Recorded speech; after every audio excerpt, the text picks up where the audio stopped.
Well, good morning, everyone. Happy Friday morning to you. Welcome back to Now TV and Morning Musings. My name is Don K. Preston. I am the president of Preterist Research Institute of Ardmore, Oklahoma. And we are continuing our examination of the critical question of the challenge of Christ. We've been examining this for over 2 years now, and basically every study, almost every single study of eschatology could be boiled down to the question of the challenge of Christ. And here's what I mean by that. It doesn't matter if the prediction was a prediction of the judgment, the coming of the Lord, the resurrection, the new heaven and new earth. Really doesn't matter.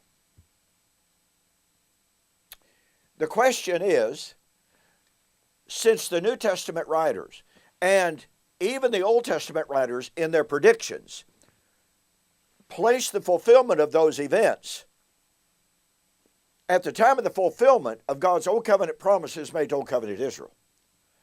And the New Testament said that time had come, said the end of the age was near, the time of the judgment had arrived, on and on.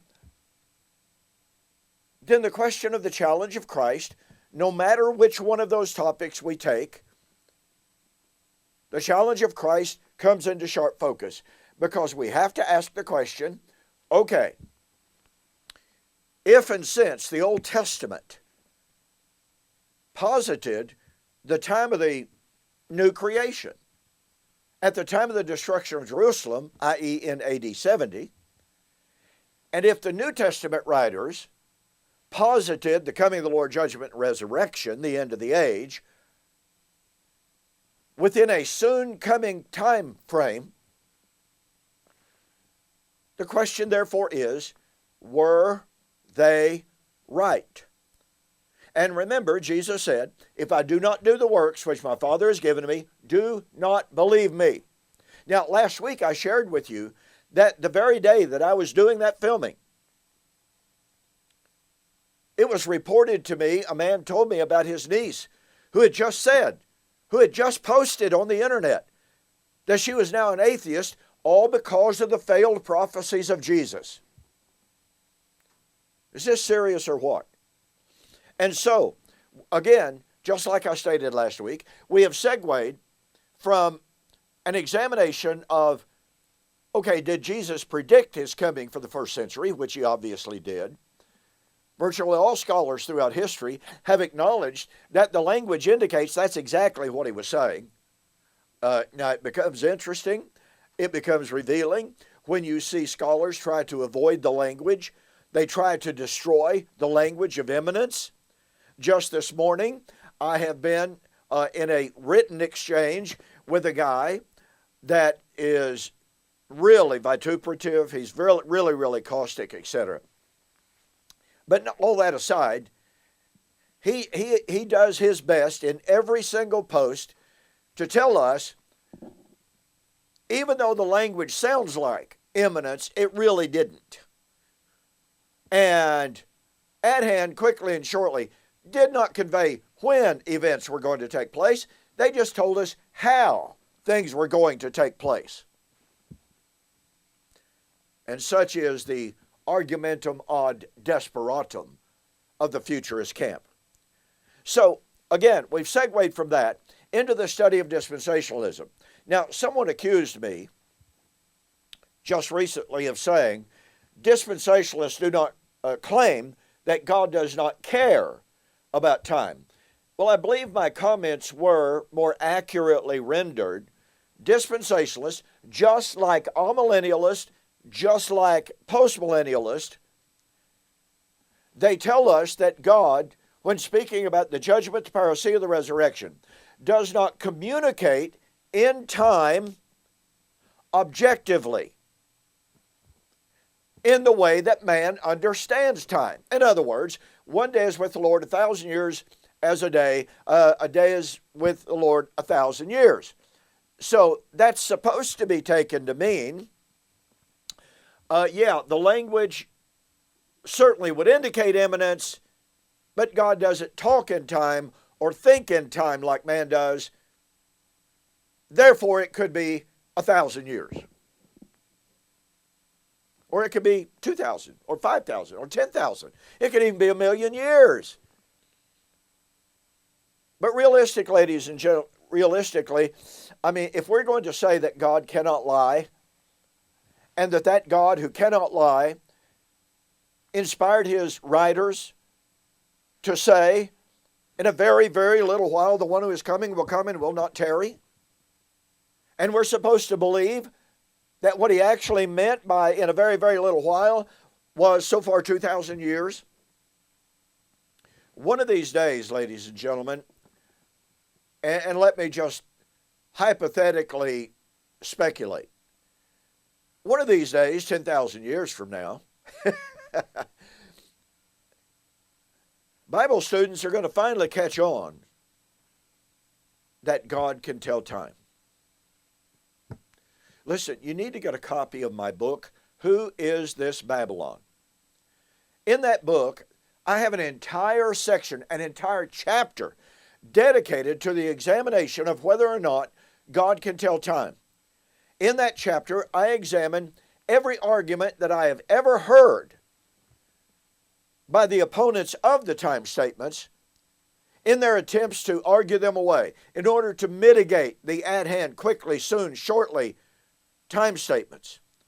And I demonstrate there is no validity to those objections, and that, in truth, God can tell time.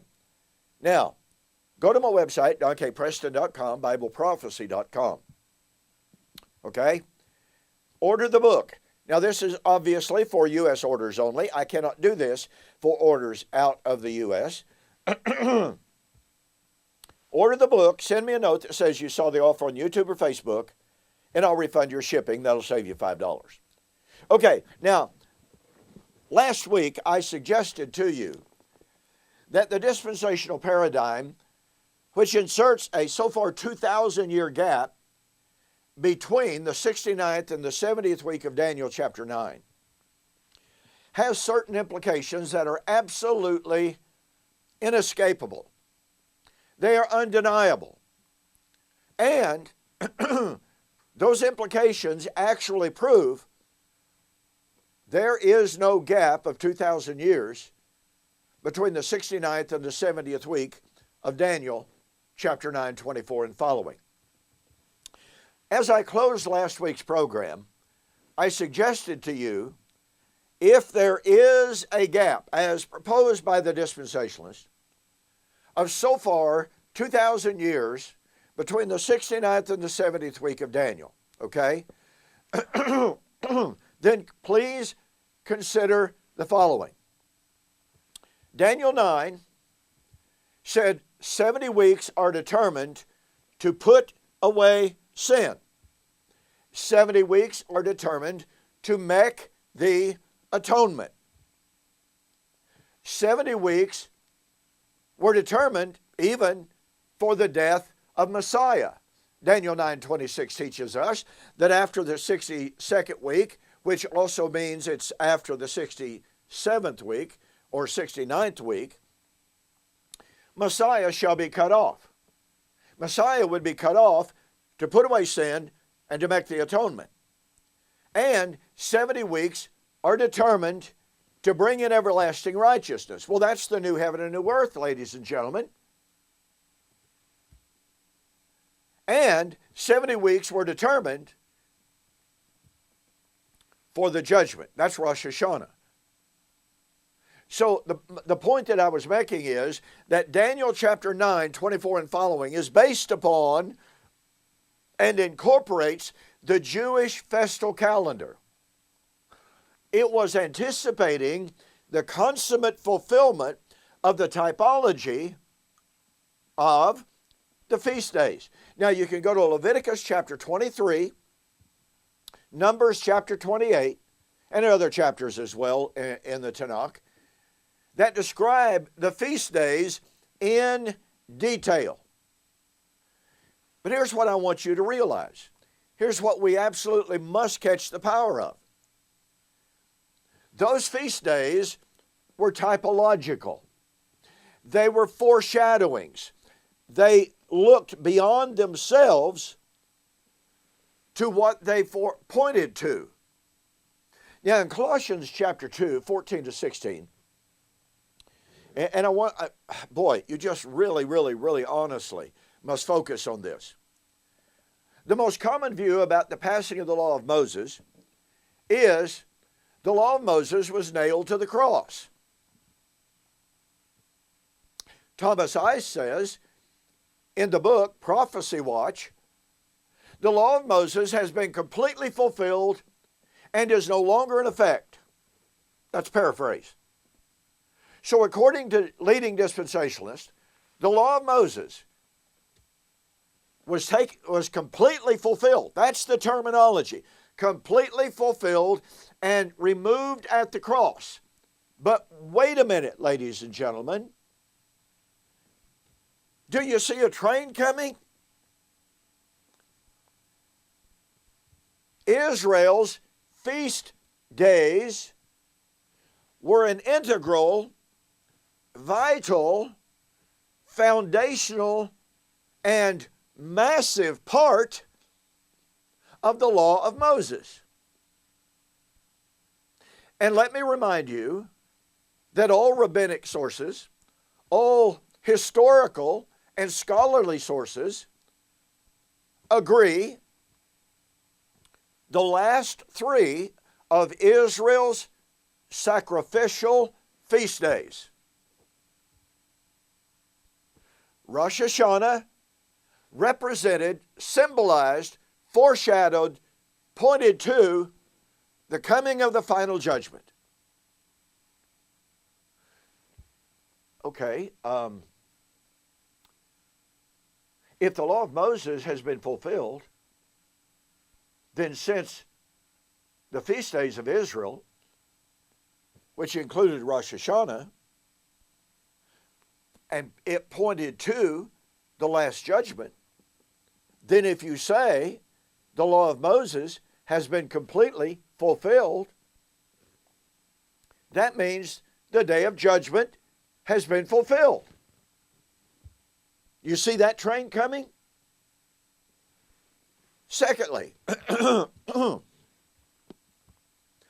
second of the last three of Israel's feast days was Yom Kippur. This was a day of atonement. Now, I'm very familiar with the fact that most people say, oh, wait a minute. The Day of Atonement, the atonement was made at the cross. The Day of Atonement was finished at the cross. The Day of Atonement was fulfilled at the cross. Well, make no mistake, Yom Kippur was initiated at the cross. But I want you to focus on what I'm about to say. And by the way, I have confirmed this in any number of rabbinic writings. I have confirmed this in any number of scholarly sources. And it's found in Leviticus chapter 9, 21 to 23. There was absolutely no blessings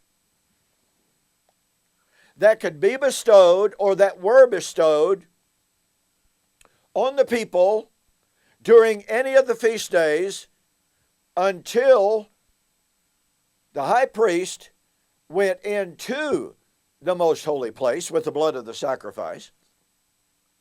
And that's the Day of Atonement.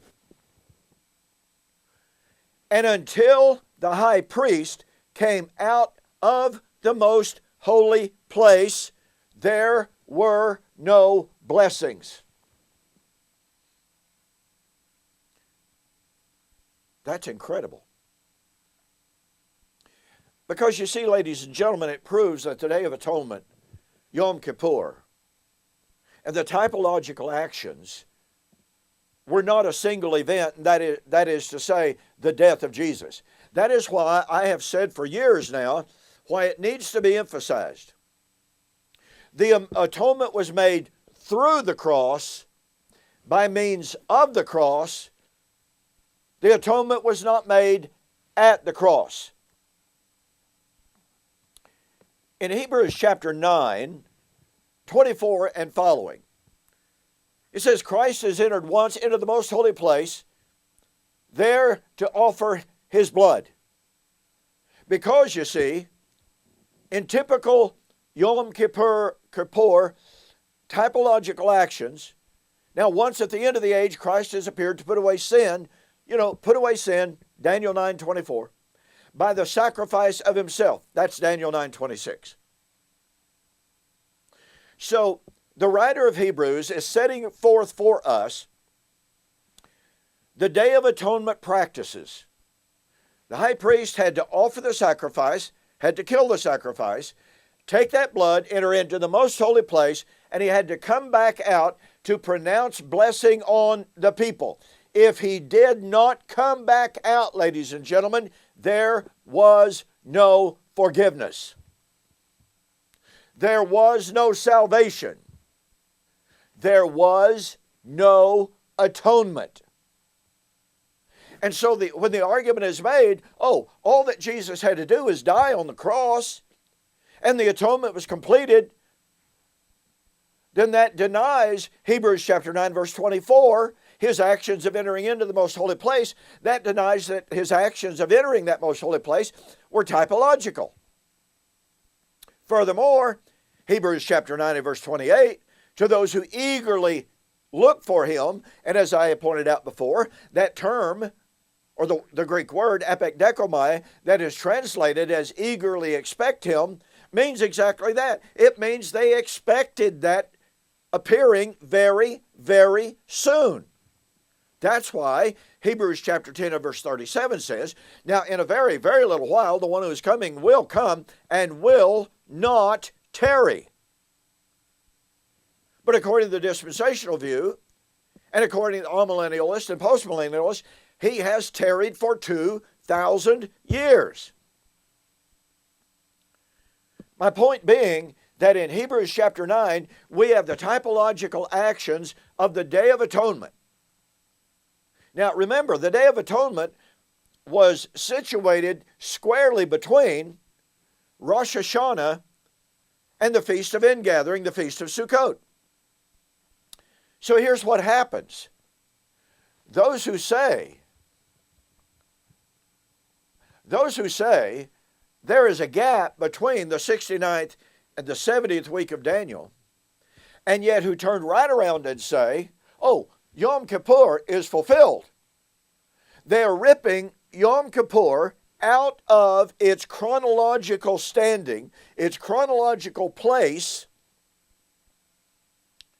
and saying, this feast, which was supposed to not be fulfilled until after Rosh Hashanah.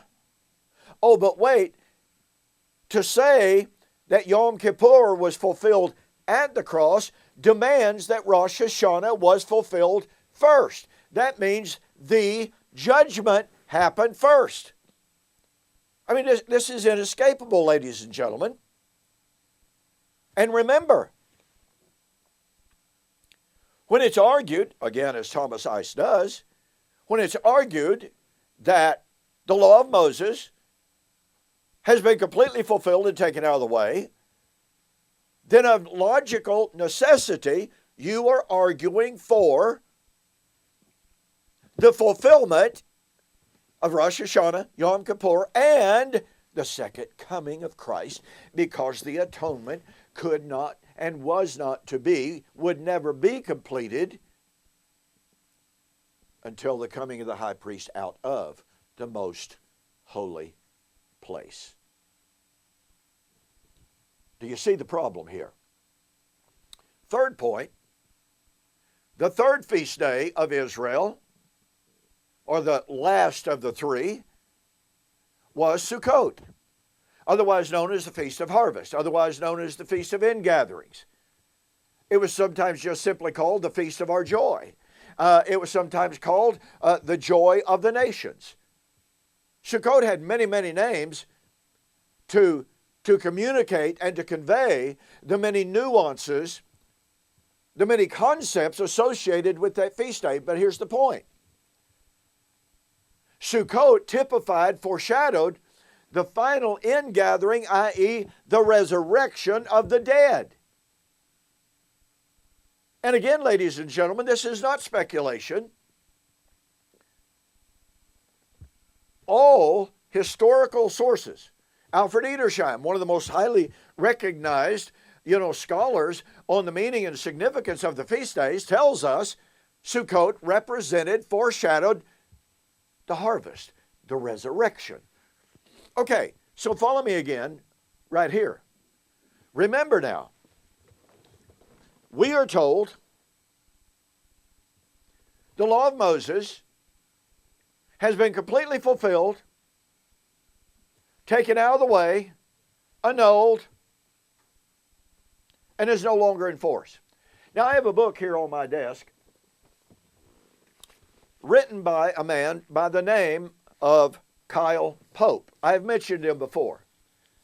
On page 57, after stating earlier in the book that the law of Moses was nailed to the cross, okay? And after stating that the law of Moses is no longer in effect, he says, quote, and again, page 57, that which is abolished, annulled, or put away, and by the way, abolished, annulled, and put away is all in italics for emphasis. So that which is abolished, annulled, or put away is no longer in force. Okay? But then, in a 2-hour video, attempting to answer a series of videos that I did on YouTube, a 20 lesson series, by the way. You can look that up on YouTube. Don K. Preston's review and refutation of Kyle Pope's book, Thinking About AD 70. Now, Mr. Pope produced a 2-hour video attempting to answer that. And in response to my arguments about the passing of the law and about his own statements on page 57, Mr. Pope said, well, Don K. Preston refuses or fails to understand. He said, now take a look at this. In Genesis chapter 49, verse 10, the scepter shall not depart from Judah, or a lawgiver from between his feet, until Shiloh comes, and to him shall the gathering of the people be. And so Kyle Pope says, you see, the gathering of the people to Messiah is still going on. Therefore, Genesis 49 is clearly still in effect. Now, mind you, this is the man who said the law of Moses had been nailed to the cross, and that anything that had been annulled, abolished, or put away was no longer in force. Now, the thing that I have taken note in responding to Mr. Pope, he fails to see that the gathering there is the last days gathering of Old Covenant Israel. It is not some imaginary end of time, and it's not talking about the Christian age. It is talking about the last days ingathering of Israel to bring their covenant history to its close, Matthew 13, 39 to 43, which would be terminated at the time of the destruction of the power of the holy people, Daniel chapter 12, verse 7. But you see, here's what Mr. Pope is doing. This is what happens among virtually all futurists. On the one hand, they tell us, the law of Moses has been done away with. Then they turn right around, and by the way, Mr. Pope in his book says that he's still looking for the new heaven and new earth foretold by Isaiah 65, 66. He is still looking for the fulfillment of the Messianic temple of Ezekiel 40 to 47. It's currently being fulfilled. Now, wait a minute. Jesus said, Matthew chapter 5, 17 and 18. Do not think that I am come to destroy the law or the prophets. Now, mind you, that terminology, the law or the prophets, must be understood as introducing an ellipsis. And here's what I mean. I did not come to destroy the law or the prophets. That's understood, you see. But to fulfill the law and the prophets.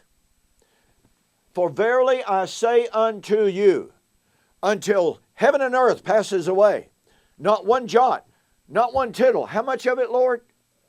Not one jot, not one tittle of the law or the prophets will pass until it is all fulfilled. But what does Mr. Pope, what do most futurists do? Oh, they tell us this. Well, you see, we have to understand that the sacrificial system of Israel's law, that's been done away with. Oh, but wait. Oh, you got to catch this. What do they then do? Mr. Pope does it. Thomas Ice does it. John Walvoord did it. Dwight Pentecost does it. And yes, postmillennialists do.